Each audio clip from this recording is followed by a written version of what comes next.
তুমি এখন শুনছো সোহাম সি প্রেজেন্টস ঘুম পাড়ানি গল্প, যেখানে প্রতিটা শব্দের আড়ালে লুকিয়ে আছে ভয়, রহস্য আর এক টুকরো অচেনা সত্য।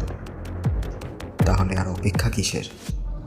আলোটা নিভিয়ে দাও আর কান পেতে শোনো আজকের গল্প।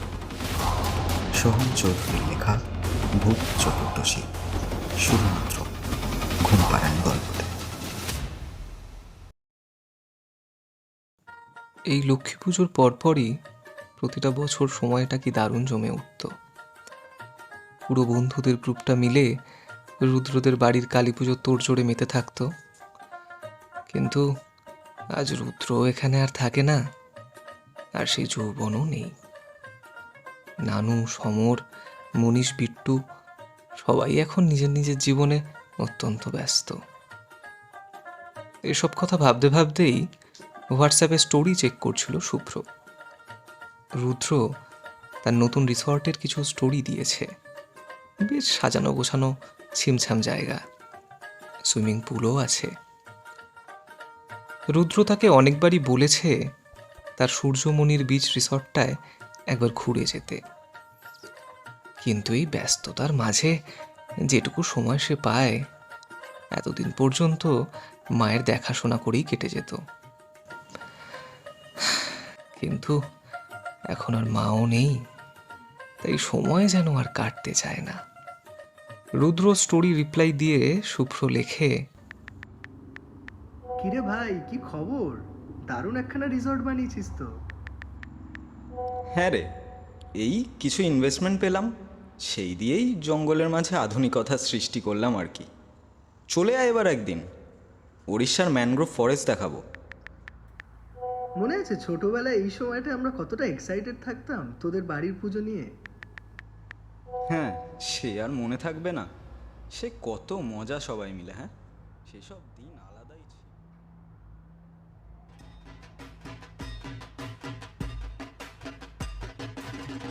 এই মালাগুলো নিয়ে আয় তো। মাকে আগে সাজিয়ে নি, তারপর ভোগ নিয়ে আসবো। হ্যাঁ, ঠিকই বলেছিস। এই তোরা যা তো, দেখ ভোগ কত দূর রান্না হলো। আচ্ছা দেখছি, তোরা তাড়াতাড়ি সাজিয়ে ফেল।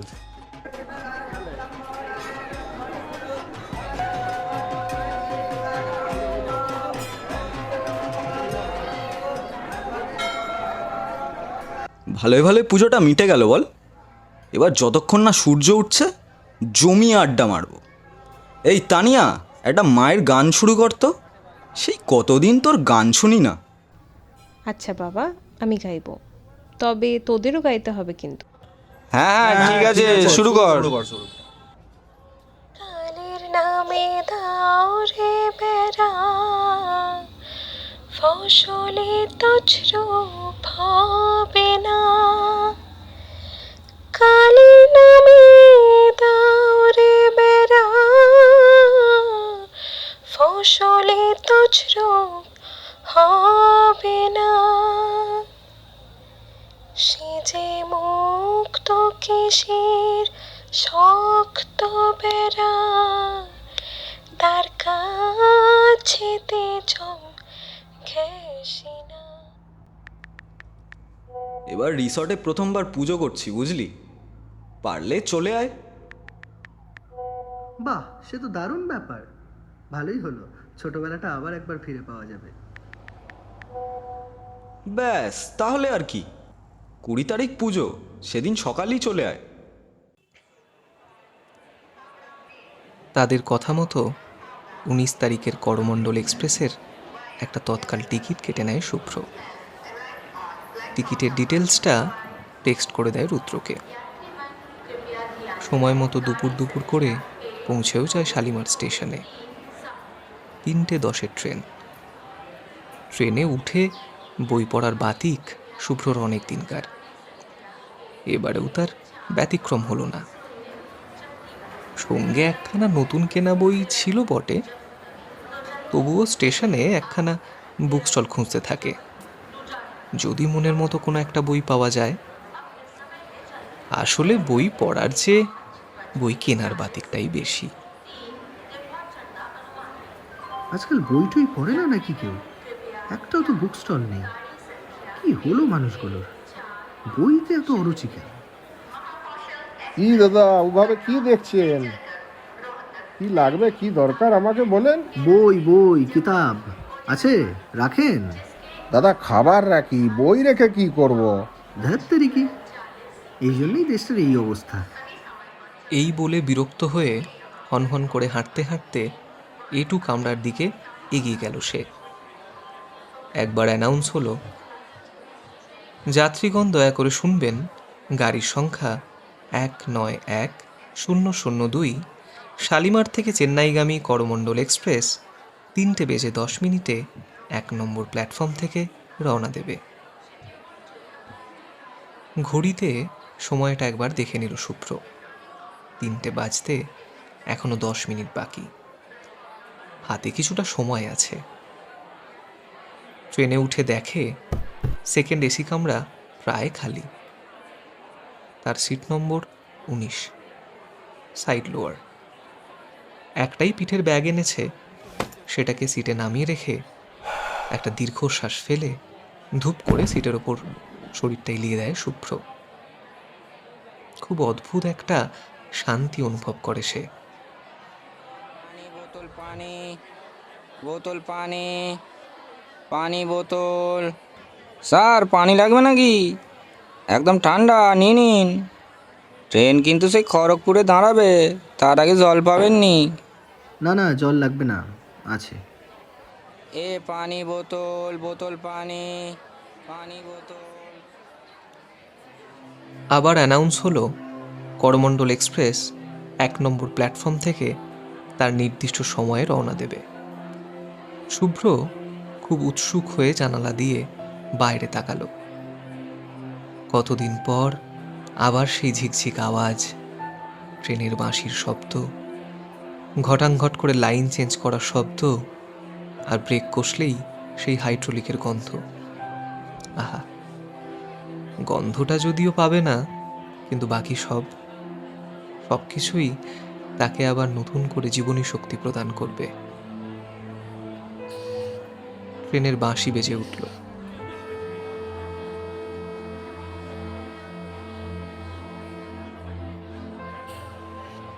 কামরাটা একটু দুলে উঠে চাকা গড়ালো। শুভ্রর মুখে প্রায় 2 বছর পর হাসি ফুটল কিছুটা।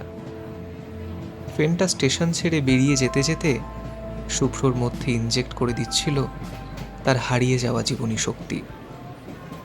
শুভ্র এবার তার ব্যাগটা থেকে নতুন বইটা বার করলো। মাঝখান থেকে খুলে নতুন বইয়ের গন্ধটা শুকে নিল একবার। বইটা একটু নেড়ে ঘেঁটে একটা গল্প পছন্দ করে পড়তে শুরু করলো সে। কিন্তু কতক্ষণ বইটা পড়েছিল সেটা জানে না। ক্লান্তিতে কখন যেন ঘুমিয়ে পড়েছিল। ডিনার ডিনার ডিনার, ডিম ভাত, চিকেন ভাত, বিরিয়ানি, কী খাবেন? অর্ডারটা দিয়ে দিন, এরপর আর অর্ডার নেওয়া হবে না। এটা কোন স্টেশন এলো? খড়গপুর দাদা। আরে অর্ডারটা দিন। আরে ধুর, কিছু লাগবে না, আছে খাবার, আসুন। দেখছে ঘুমোচ্ছি, তাও ডেকে ফ্যাচ ফ্যাচ করছে। শুভ্র একবার সময়টা দেখল, 5:15 বাজছে। ট্রেনটা প্রায় 15 মিনিট মতো লেটে চলছে। সিটে উঠে বসে একবার জল খায়, তারপর বাথরুম থেকে ঘুরে এসে যুগলদার দোকানের চিকেন চাউমিন আর চিলি চিকেনের পার্সেলটা বের করে খেতে শুরু করে শুভ্র। দুপুরেই খেয়ে আসতো, কিন্তু সকালে কাজ সেরে বেরোতে দেরি হয়ে যাওয়ায় পার্সেল করে নিয়ে এসেছে। খেতে খেতেই একবার কল করে রুদ্রকে। হোয়াটসঅ্যাপটা খুলে গতকালের টেক্সটটা দেখে, সেটাও এখনও আনসিন। শুভ্র ভাবে কাল ওর রিসর্টে পুজো, হয়তো ব্যস্ত আছে, কল করবে নিশ্চয়ই। খাওয়া দাওয়া শেষ করে আবার বইটা নিয়ে একটা নতুন গল্প খুঁজতে থাকে। সূচিপত্রে একটা গল্পের নামে আঙুলটা আটকে যায় তার। সোহম চৌধুরীর লেখা ভূত চতুর্দশী। আরে আগে তো চোখে পড়েনি গল্পটা। বাহ, এটাই পড়ি। আজই তো আবার ভূত চতুর্দশী, জমে যাবে। গল্পটা পড়তে পড়তে যখন প্রায় ক্লাইম্যাক্সে, শুভ্র দেখল ট্রেন বালাসোরে ঢুকছে। ঘড়িতে বাজছে 6:47। ট্রেনটা বালাসোর স্টেশনে দাঁড়িয়ে আছে। স্টেশনে বেশ ভালোই লোকজন, প্রচুর হকার আর পরিযায়ী শ্রমিকের ভিড়। রুদ্র বলেছিল তাকে বালাসোর থেকে ট্রেনে ভিড় হবে। ঠিক তাই, তার কামরাটাও এবার লোকজনে ভরতে শুরু করলো। হঠাৎ জানালা থেকে দেখতে পেল স্টেশনের সাইনবোর্ডটার নিচে রুদ্র দাঁড়িয়ে হাতছানি দিয়ে ডাকছে তাকে। শুভ্র একটু ভ্যাবাচাকাই খেয়ে গেল প্রথমে। তারপর তার পকেটের ফোনটা বেজে উঠল। ফোন বের করে দেখল রুদ্র কল করছে। ফোনটা রিসিভ করলো সে। ব্যাগটা নিয়ে নিচে নেমে আয়, এখান থেকে যেতে সুবিধা হবে। কিন্তু তুই যে বলেছিলি ভদ্রকে নামতে, ওখানে গাড়ি পাঠাবি। বেশি কথা বলিস না তো, যা বলছি কর, নেমে আয়। ট্রেনের বাঁশি বেজে উঠল।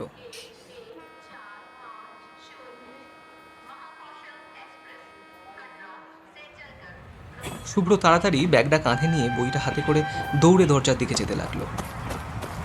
ট্রেনটা ভালোই গতি তুলেছে তখন। দরজার কাছে আসতেই রুদ্র হাতটা বাড়িয়ে হ্যাঁচকা টানে নামিয়ে নিল শুভ্রকে। কি রে শালা, ঠিক করে বলতে পারিস না? কোথায় বলে কোথায় নামালি? আর তুই এখানে কি করছিস? আরে থাম থাম, জল খা। এই নে।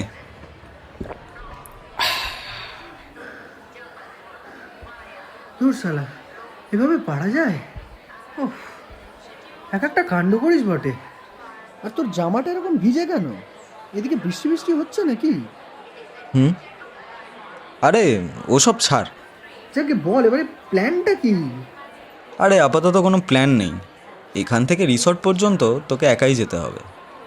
আমার কিছু কাজ বাকি আছে, করেই আমি চলে আসবো। আরে কি ধান্দা বলতো তোর? এক জায়গায় বলে আরেক জায়গায় নামালি, আবার এখন বলছিস একা যেতে হবে। ইয়ার কি পেয়েছিস নাকি? কিছু হিসেব বাকি আছে, সেটা মিটিয়েই আমি চলে আসবো। বেশিক্ষণ লাগবে না। কি যে করিস। আচ্ছা চল। কিরে, গাড়ি কোথায়? বাস স্ট্যান্ডে আনলি কেন? এই বাসটা ধরে যা, ভদ্রকে নামবি। ওখানে রিসর্ট থেকে গাড়ি পাঠাতে বলা আছে। আরে ভাই, আমার টিকিট তো ভদ্রক পর্যন্তই কাটা ছিল। আরে আমাকে নামতে বললি কেন তাহলে? এ সব কিছুর একটা লিমিট থাকে কিন্তু। ওহ, এত প্রশ্ন করিস না তো, যা বলছি কর। শুভ্র ধমক খেয়ে কিছু বলে না আর। রুদ্রর বলার মধ্যে যেন চাপা কোনো ইঙ্গিত আছে। চুপচাপ মন্ত্রমুগ্ধের মতো বাসে উঠে বসে পড়ে শুভ্র। বাসে ওঠার পর সিটে বসে একবার বাইরে রুদ্রকে খোঁজার চেষ্টা করে, কিন্তু বাইরে যতদূর দেখা যাচ্ছে রুদ্র সেখানে নেই। কি আর করা, ব্যাগপত্র নিয়ে বসে থাকতে থাকতে আবার ঘুমিয়ে পড়ে শুভ্র। ঘুম যখন ভাঙে তখন বাসের সব যাত্রী প্রায় নেমে গেছে। ভদ্রক ভদ্রক ভদ্রক, তালা করলা শেষে আটা কি? ভদ্রক ভদ্রক। সে বুঝল ভদ্রক এসে গেছে।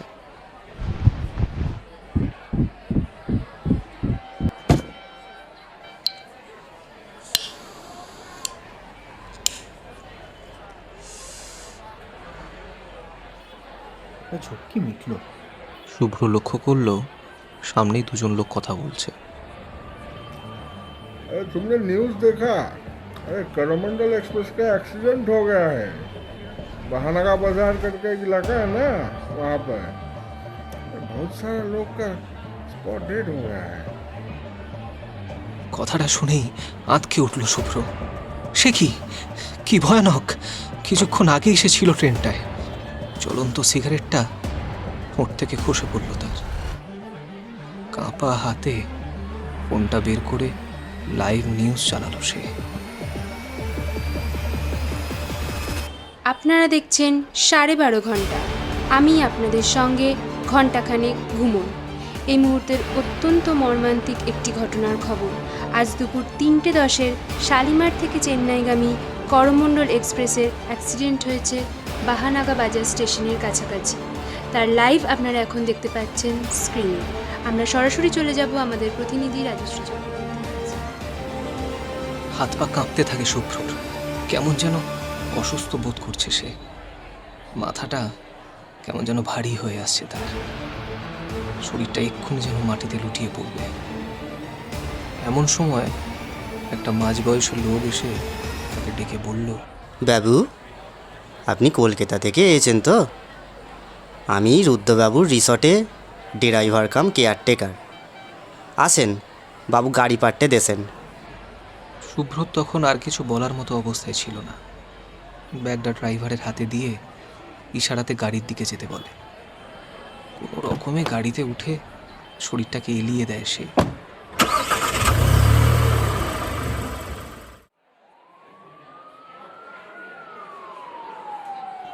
এই এদের সবার জবানবন্দিগুলো নিয়ে নে, আর বডিটাকে ফরেন্সিকে পাঠিয়ে দে তাড়াতাড়ি।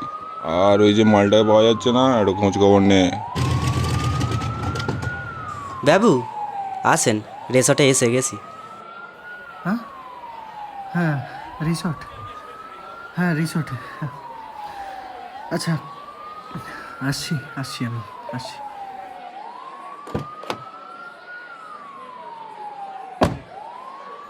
কি ব্যাপার? হ্যাঁ, এত এত পুলিশ কেন? আজ সকালে রুদ্রবাবুর মৃতদেহ পাওয়া গিয়েছে বাবু। ওই যে ফুলটা, ওরই জলে বাবুর দেহটা বাঁচছিল। কি কি কি আবল তাবল বলছো? রুদ্রর সঙ্গে আমার বালাসরে আজ সন্ধে দেখা হয়েছে। গাঁজা বাজা খাও নাকি? হ্যাঁ না বাবু, রুদ্রবাবু আমারে বড় ভালোবাসতেন। আমি মিজে কথা কইনি। কাল মাঝরাতে ওই নতুন ইনভেস্টার বাবুর সাথে খুব কথা কাটাকাটি হলো। তারপর প্রায় হাতাহাতি। আমরা সবাই তাদের থামিয়ে যে যার ঘরে দিয়ে আসি। তারপর সকালে উঠে দেখি বাবুর দেহটা জলে ভাসছে, আর ওই বাবুটিও নেই। আমরা তখন তড়িঘড়ি থানায় খবর দিই বাবু। এতক্ষণে শুভ্রর সব চিন্তা শক্তি লোপ পেতে শুরু করেছে। সারা শরীর কাঁপছে তার, গলা শুকিয়ে কাঠ হয়ে যাচ্ছে। এই বুঝে জ্ঞান হারিয়ে যায়। এমন সময় দারোগা বাবু এসে জিজ্ঞাসা করলো, এই তোমার একটা রঘু না? শালা কানের নিচে এমন দেবো না, রিসর্টে খুন হয়ে গেছে, তুই শালা স্টেশনে গেস্ট আনতে গেছিস?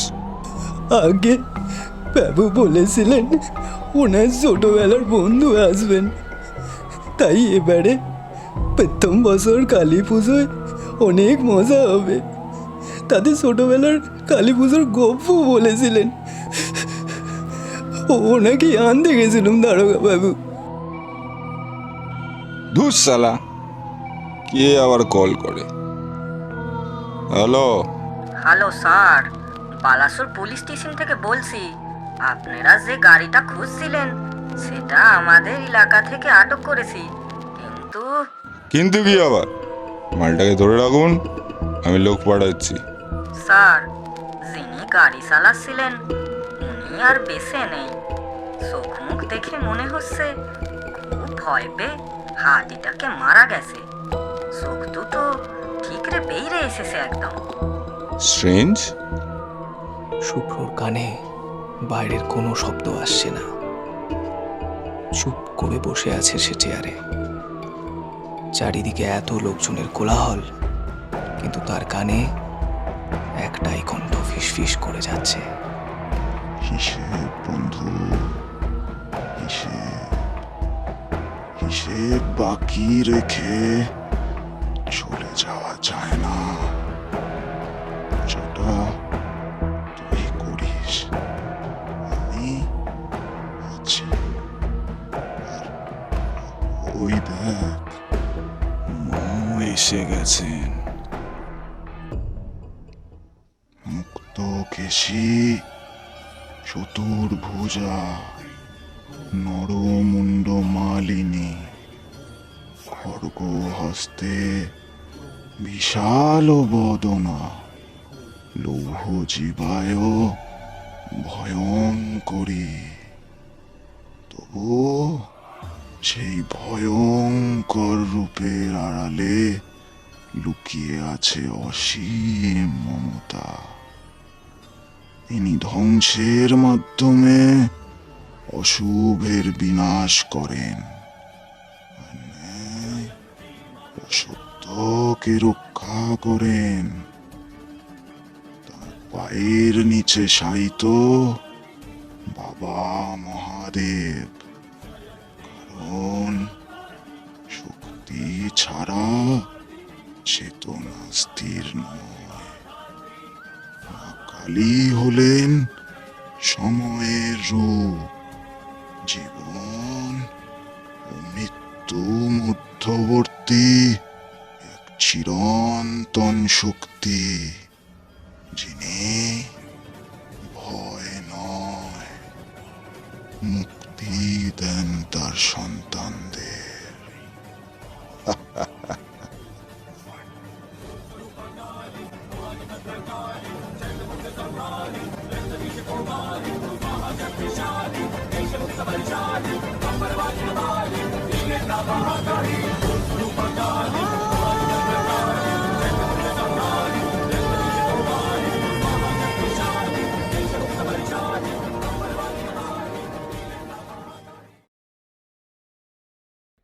এতক্ষণ শুনছিলে ভূত চতুর্দশী। গল্প পাঠে Shubhajit, Shubhra, Rudra, Tania, driver Raghu, police inspector এবং অন্যান্য চরিত্রের ভূমিকায় যথাক্রমে অনিন্দ, সোহম, ডক্টর আহেলি, সুমন, তথাগত এবং রাজশ্রী। আজকের প্রশ্ন, শুভ্র ট্রেনে বসে কোন গল্পটি পড়ছিল? আগের প্রশ্নের সঠিক উত্তরদাতাদের নাম ফিচার করা হলো স্ক্রিনে। এরকম আরও গল্প শোনার জন্যে চ্যানেলটা সাবস্ক্রাইব করে বেল বাটনটা টিপে দিও, যাতে যখনই আমরা গল্প দিই তার নোটিফিকেশন সবার আগে পৌঁছে যায় তোমার কাছে। আজ তবে আসি, হে বন্ধু।